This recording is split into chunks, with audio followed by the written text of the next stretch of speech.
everyone. So let's do a few exercises in regards to our throat chakra. So it's going to be from here, all here. Okay, shoulders, shoulders, shoulders, shoulders.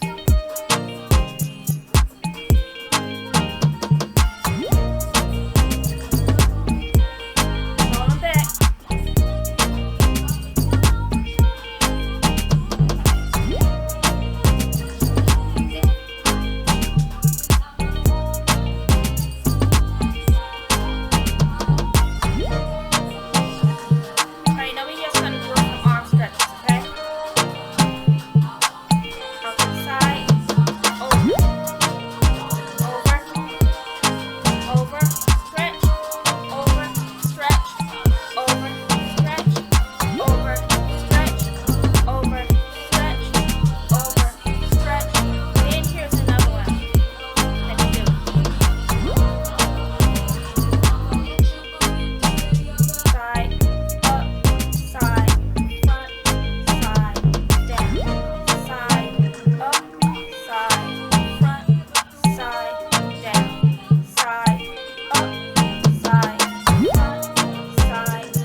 You can do for the throat chakra. I'm sure that you can come up with so many more doing push-ups, but I don't feel like getting down doing push-ups. Alright, yoga is also something really good for this too.